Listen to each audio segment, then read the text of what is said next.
so simple.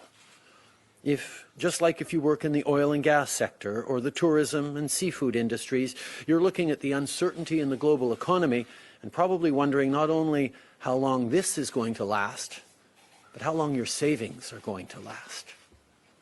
No matter who you are or what you do, this is a time where you should be focused on your health and that of your neighbors.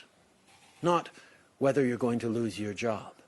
Not whether you're going to run out of money for things like groceries and medication. Last week, we announced a whole range of measures to protect jobs, small businesses, and the economy, from waiving the waiting period for employment insurance sickness benefits to kick in, to increasing support for employers and businesses. We introduced special measures under the Work Sharing Program to help employers who fall on hard times during COVID-19. And if your business faces a cash crunch, we will help you bridge to better times. We're working with our financial crown corporations through the Business Credit Availability Program to protect jobs and businesses with $10 billion in credit.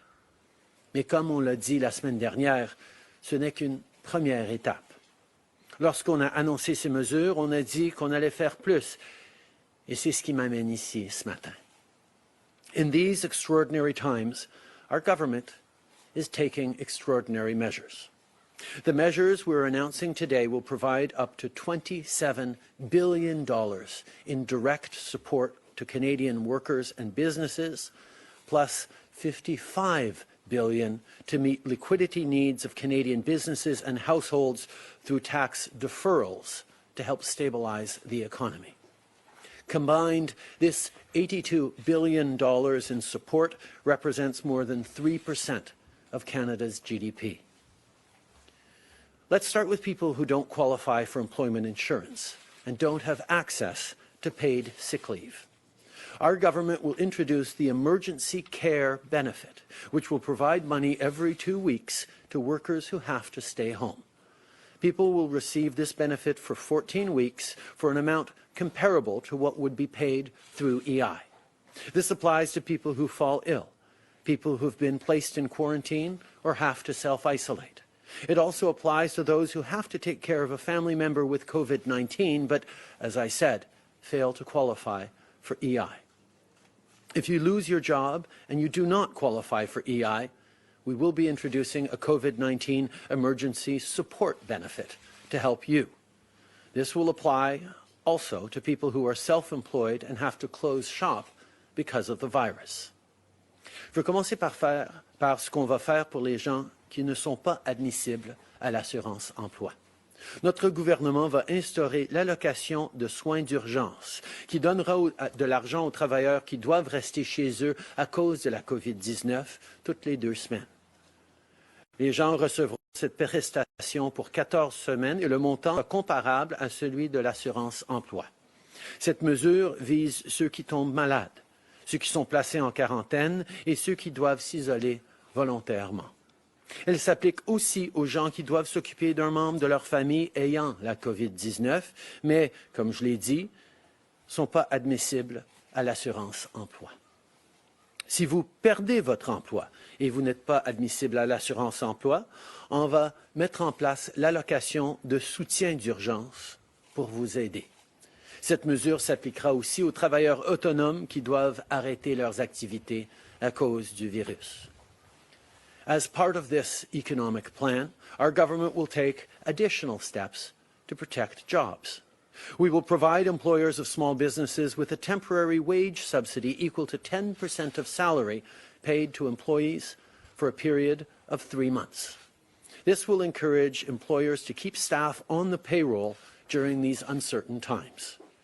Pour protéger les emplois, notre gouvernement offrira aux employeurs des petites entreprises une subvention salariale temporaire équivalent à 10% du salaire offert à leurs employés pendant 3 mois. C'est une mesure qui incitera les employeurs à garder leurs employés pendant ces moments d'incertitude. We're in the middle of tax season, and I know a lot of people are wondering what COVID-19 means for their personal finances. For those who've filed their taxes and find out that they owe money, they will have until August 2020 to pay. Si vous faites votre déclaration d'impôt et vous apprenez que vous devez de l'argent, vous aurez jusqu'en août 2020 pour payer. On prévoit aussi une aide plus ciblée au cours des prochains mois pour différents groupes de personnes qui sont particulièrement touchées par le virus ou qui sont dans une situation vulnérable. Ça m'amène à la prochaine mesure qu'on annonce aujourd'hui, qui est destinée aux parents. Families with young kids are going to find the coming months especially difficult with school closures and additional child care responsibilities. Parents already know how much the Canada Child Benefit helps with the costs of raising kids.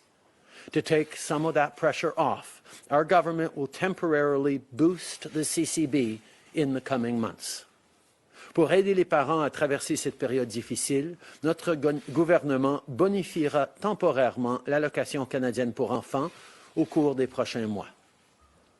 With this plan, we're also going to do more for lower-income people. In May, our government will supplement the GST credit, a tax-free payment sent to low-income Canadians every few months to offset the consumer tax that they pay.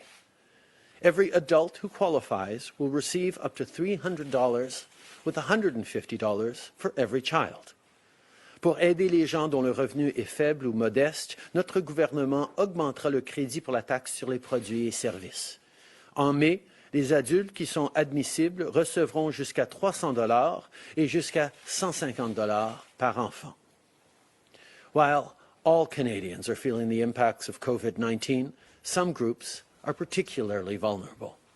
For people who are still paying off their student loans, including young people and those who are starting a family, our government will put in place a 6-month interest-free moratorium on their Canada student loans.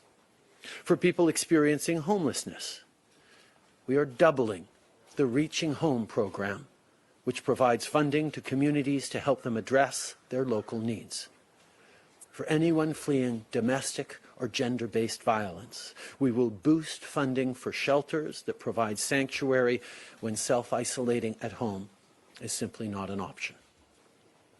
And to support immediate needs in First Nations, Inuit, and Métis Nation communities, we are setting up a distinctions-based Indigenous Community Support Fund.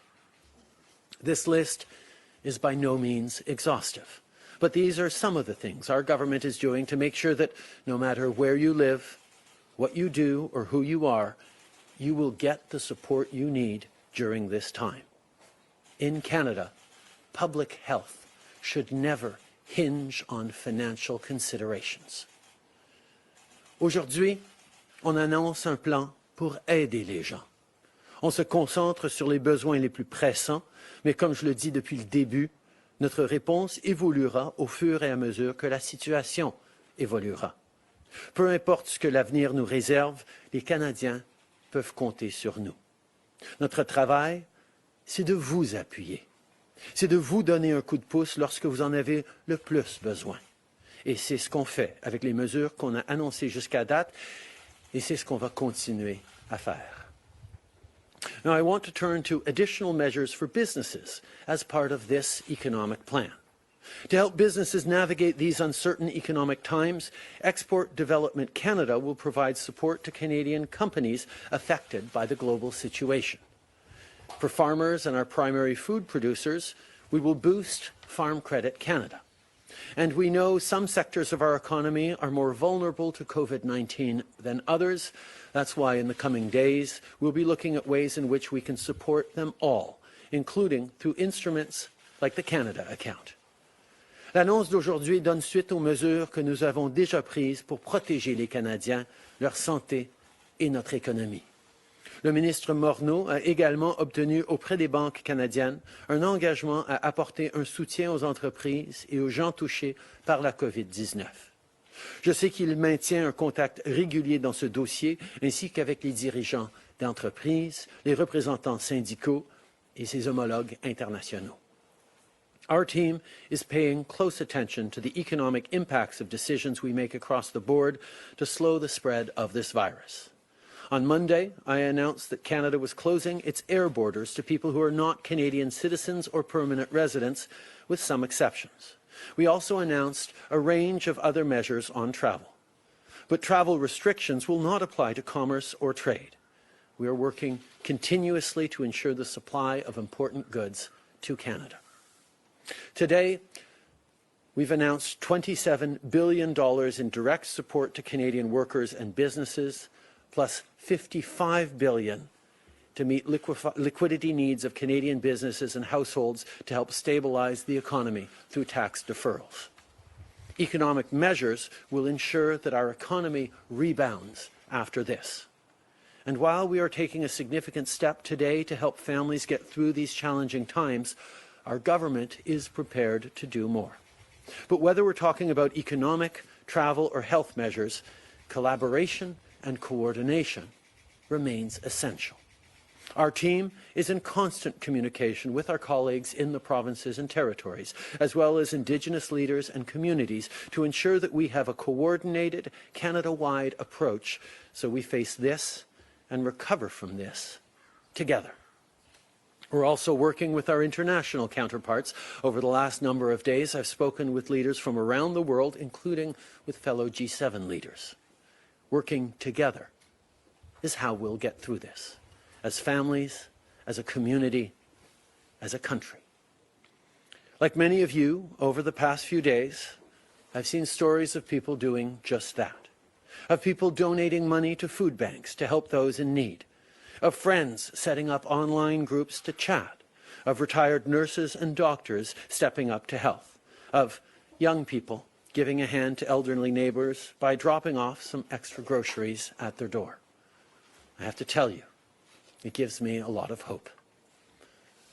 I want to close by recognizing everyone on the front lines who's doing an incredible job of keeping Canadians safe and healthy. Grocers keeping their shelves full and our families fed. Postal workers helping us stay home. Pharmacists filling our prescriptions. Healthcare professionals caring for our most vulnerable. Public health officials and first responders looking out for our safety. I know it's a hard time, but that's exactly why we need to keep supporting each other. Our government is here for you, and your fellow Canadians are here for you too. Merci. Thank you, everyone. Just before we get to questions, I'm supposed to model healthy behavior. I'm going to go grab my coat, and I'll be right back.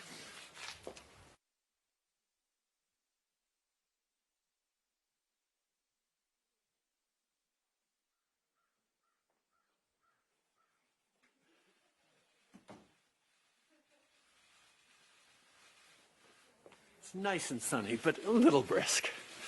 A little cold. Hello, Mr. Trudeau. It's Annie Bergeron-Oliver from CTV National News. I'm just wondering, what assurances do you have from President Trump that if this pandemic gets worse, he will not close the borders, crippling trade and necessary shipments in Canada? And also, how long do you expect this temporary closure to last? Will it be weeks? Are you planning for months? We talked about exactly that this morning, President Trump and I, to ensure that indeed our economies and our people that are so interconnected in so many different ways will be able to ensure the smooth flow of goods and essential materials and medication across the border.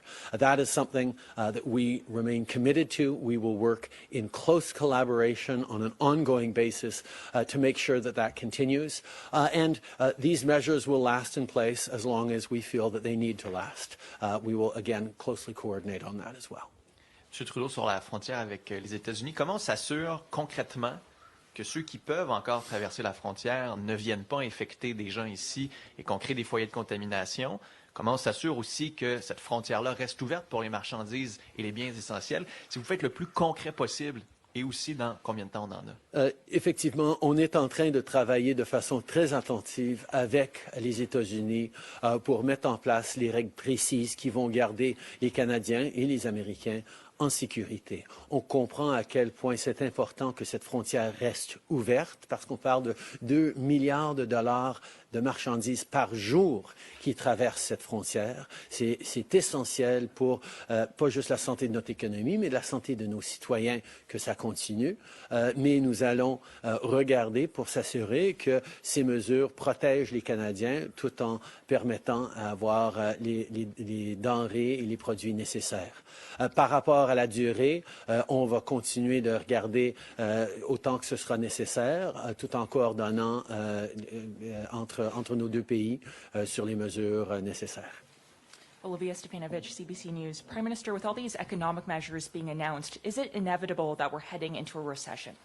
I think right now we are focused on making sure that people who are not getting income or revenue because of this COVID-19 challenge have the money to be able to pay for groceries, to pay their rent, to support their families through this difficult time.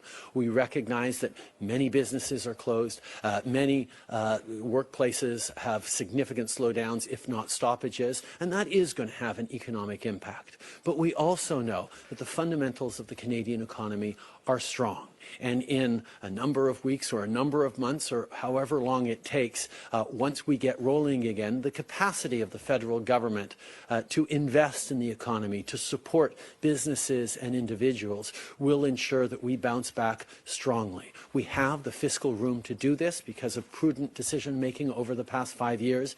We will be able to ensure that our economy gets back up to speed very quickly.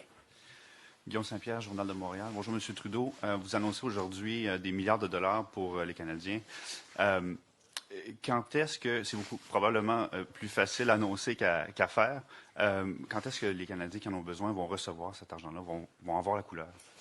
On parle de quelques semaines pour que les chèques d'aide, surtout à ceux qui ne qualifient pas pour l'assurance-emploi, vont commencer à arriver.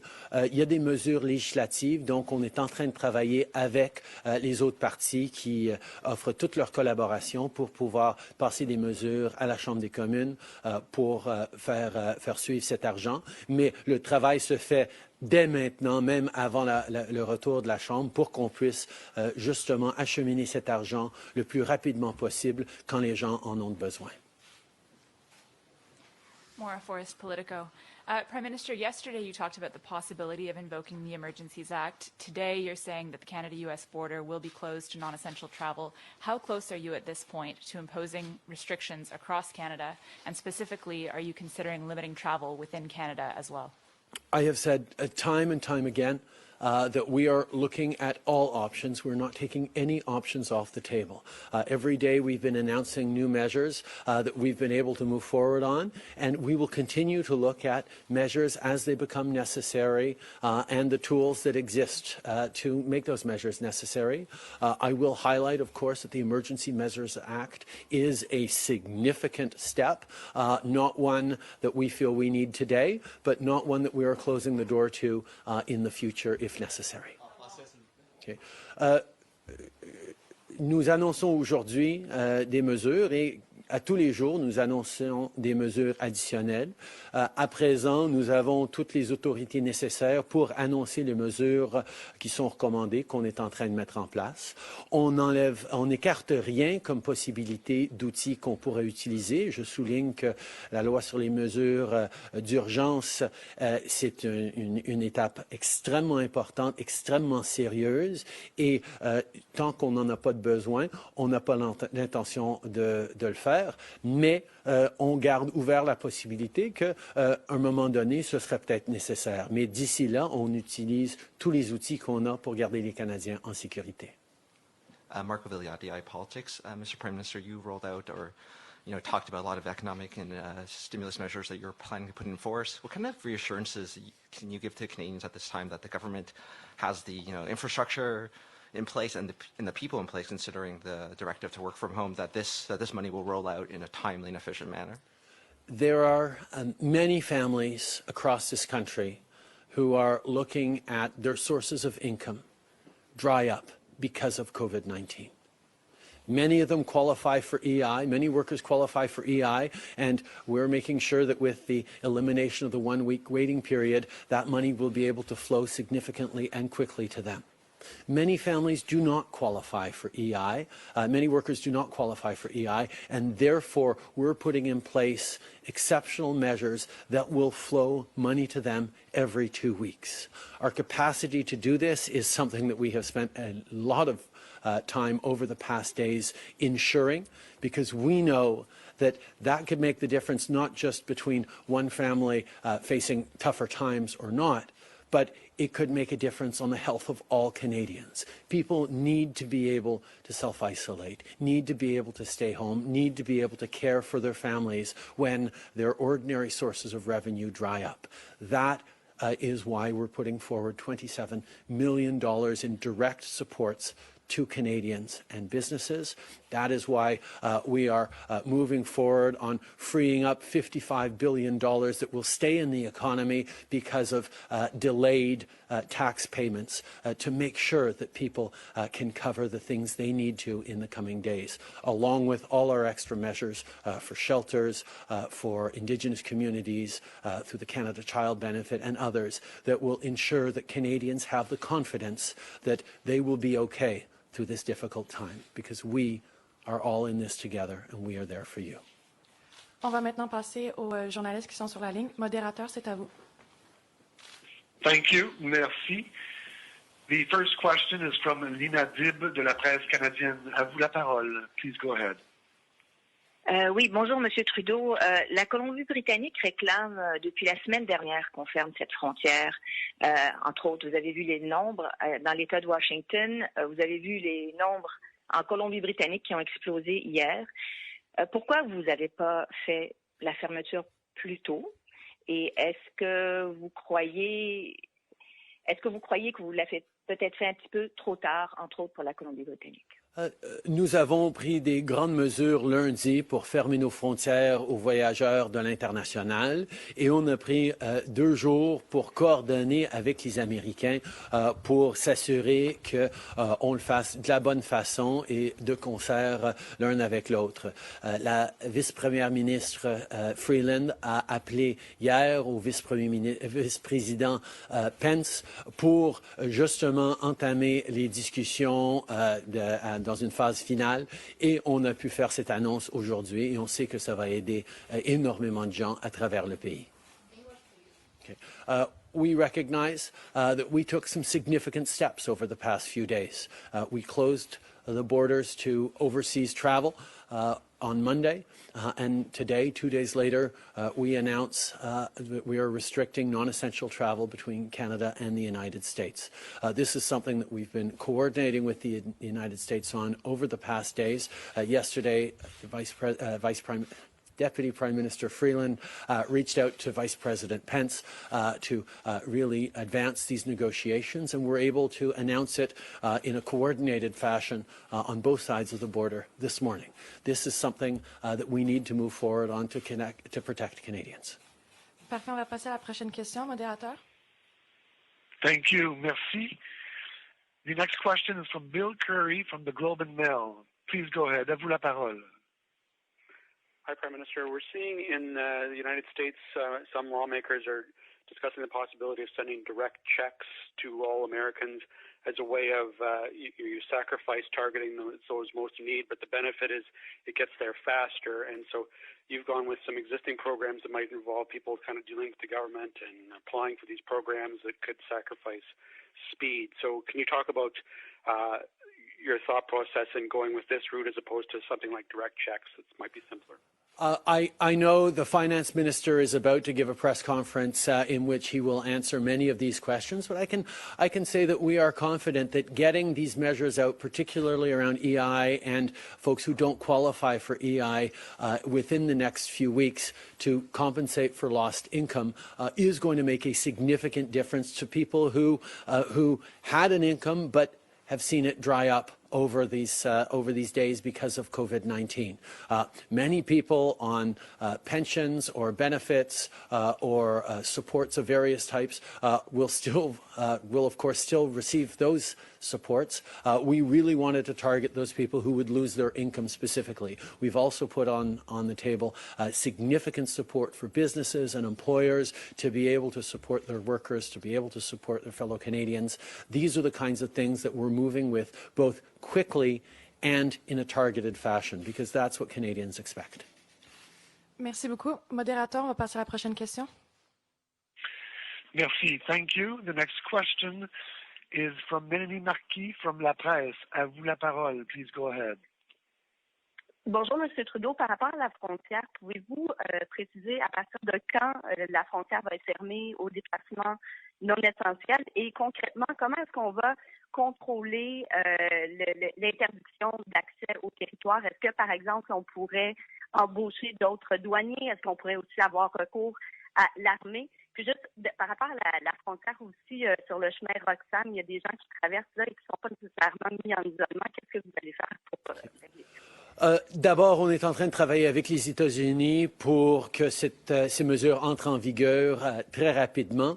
Alors, on va avoir plus d'annonces à dire à quel moment on va pouvoir l'amener, mais ce serait dans un très bref délai.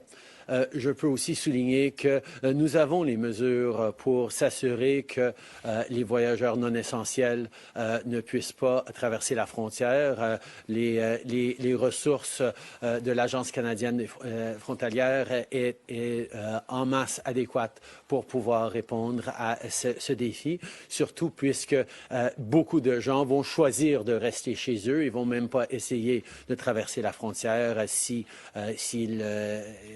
on leur dit de ne pas le faire. Par rapport au chemin Roxham, je peux vous rassurer que toutes les mesures sont en prise pour assurer que c'est tout à fait contrôlé et que tout le monde qui traverse par là serait en quarantaine pendant 40 jours, pendant 14 jours. Modérateur, dernière question. Merci. Thank you. The next question is from Heather Schofield from the Toronto Star. Please go ahead. À vous la parole. Good morning, Prime Minister. In terms of working with the opposition and having to pass some of these steps through them, have you been in touch with the opposition leaders, and do you have their assurance that they will cooperate with you to move quickly? Our House leaders have been working together very closely, both on the House side and on the Senate side. Minister Pablo Rodriguez and Senator Mark Gold have been engaged with all party leaders, both in the House and the Senate. There is broad collaboration. There is broad openness to moving these measures quickly that will help Canadians who need it. I am confident that this is a moment in which Canadians of all parties will pull together to ensure Canadians get the help they need. Le ministre Rodriguez et le sénateur Mark Gold sont en train de collaborer avec leur équivalent des autres partis pour qu'on puisse passer ces mesures le plus rapidement possible. Je peux dire qu'il y a une très grande volonté de la part des partis d'opposition d'aider les Canadiens et on est confiant que ça pourra passer. Par rapport au côté personnel, ça va bien, les enfants vont bien, j'ai encore pas de symptômes, ça va très bien.